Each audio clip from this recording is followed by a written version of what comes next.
नमस्कार दोस्तों, स्वागत है आप सभी का हमारे स्टडी बाय एच के चैनल पर। आज की इस वीडियो में हम परागण के बारे में समझेंगे। तो चलिए शुरू करते हैं अपनी वीडियो। परागण, मान लीजिए ये पुष्प है, ठीक है। पहले पुष्प बनाएंगे हम समझने के लिए बनाएंगे। ये हो गया हमारा, ये क्या हो गया, परागकोश। ये किसका प्रतिनिधित्व करता है? नर नर जनन भाग का, ठीक है। किसका किसका प्रतिनिधित्व करता है? नरजनन भाग का। दूसरा कौन सा पार्ट होगा इसमें? वृत्तिकाग्र। वृत्तिकाग्र, ठीक है। ये किसका प्रतिनिधित्व करता है? मादा जनन भाग का। मादा जनन भाग का, ठीक है। अब इसमें परागकोश होते हैं। परागकोश में परागण होते हैं जो कि निकलकर यहाँ से परागकोश से परागण निकलेंगे हमारे और इस वृत्तिकाग्र पर आएंगे, ठीक है। तो इस प्रक्रिया को परागण कहते हैं। अब परागण के प्रकार देख लेते हैं। हमने परागण देख लिया। परागकोश से परागण कणों का निकलकर वृत्तिकाग्र पर पहुंचना परागण कहलाता है। अब परागण के प्रकार देखेंगे तो परागण, ये परागण दो प्रकार के होते हैं। स्वपरागण और दूसरा होता है पर परागण, ठीक है। पर परागण परागण दो प्रकार के होते हैं। स्वपरागण पहला, दूसरा पर परागण, ठीक है। अब एक एक करके समझेंगे। पहले स्वपरागण को समझेंगे। पहले तो हम लिखते हैं यहाँ पे स्वपरागण।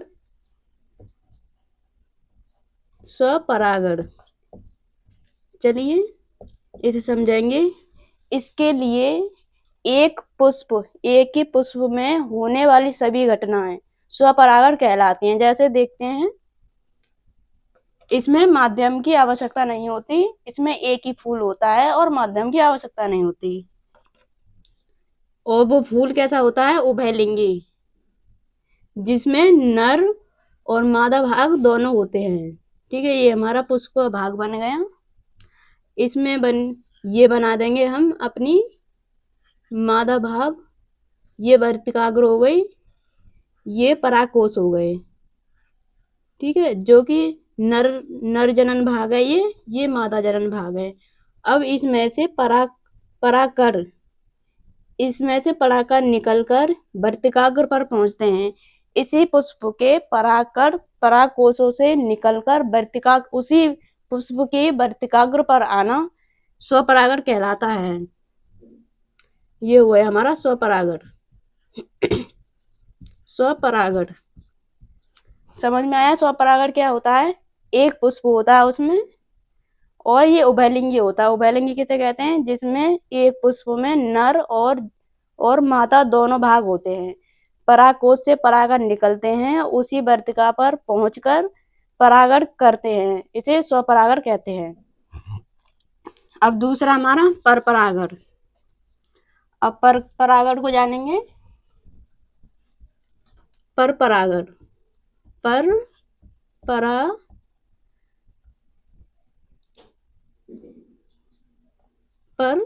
परागण, ठीक है।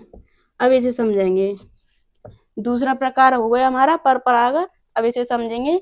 इसके लिए माध्यम की आवश्यकता होती है, क्योंकि ये एक पुष्प उभयलिंगी नहीं होते। इसमें एक पुष्प में नर होगी या मादा अंग होंगे। तो इसके लिए दो पुष्प की आवश्यकता होती है और माध्यम की भी आवश्यकता होती है।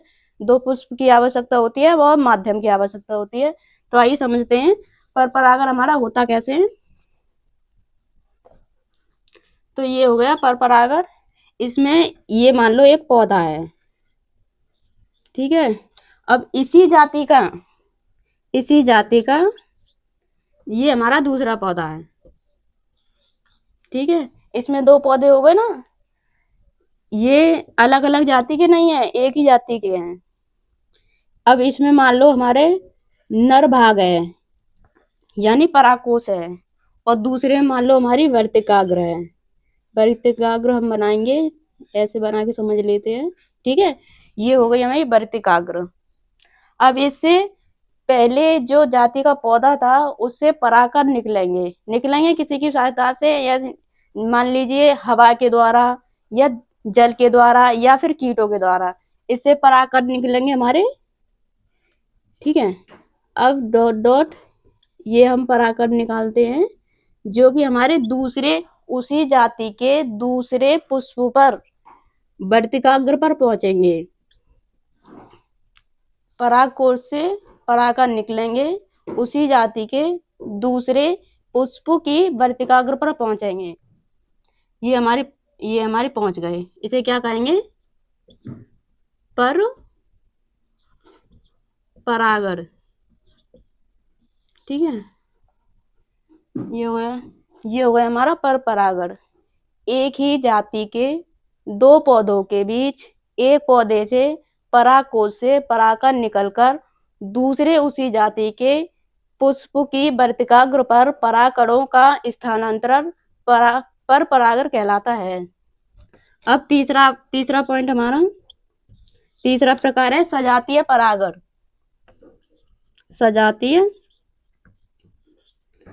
सजातीय परागण।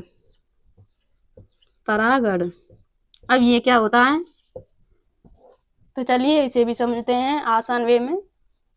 इसे हम साफ करेंगे, यहीं पे समझेंगे। ठीक है ना। सजातीय परागण।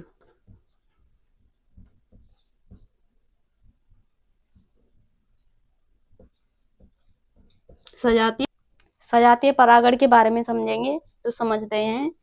जैसे कि इसमें घटना क्या होती है, एक ही पुष्प होता है मगर उसके दो दो एक ही पौधे के दो पुष्प होते हैं।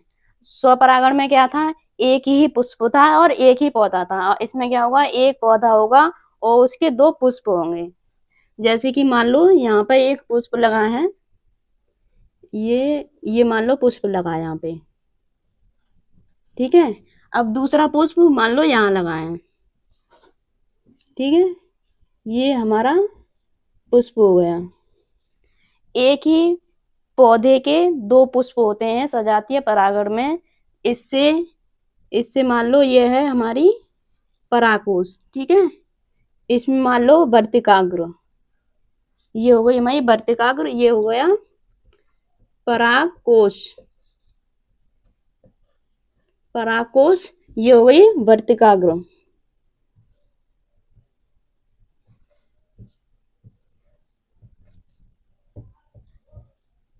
ठीक है, ये हो गया परागकोश, ये हो गई वर्तिकाग्र। ठीक है, अब इसमें परागकण, ये मान लो परागकण है। ठीक है, ये मान लो परागकण है। अब इस पे बैठी तितली, ये बैठ गई हमारी तितली। ठीक है, अब परागकोश पर तितली बैठी, ये बैठी, इसके पैरों में या पंखों में परागकण लग गए। ठीक है, अब ये उड़कर इसी पौधे के दूसरे पुष्प तक जाएगी। जैसे कि ये गई, ये दूसरे पुष्प की वर्तिकाग्र पर पहुंची। जैसे यहाँ पर बैठी, इसके पैरों में परागकण लग गए, उड़ते उड़ते दूसरे पुष्प की वर्तिकाग्र पर पहुंची, और उससे इसके पैरों में जो परागकण लगे थे वो यहाँ पे आ गए। तो इसे क्या कहेंगे, सजातीय परागण।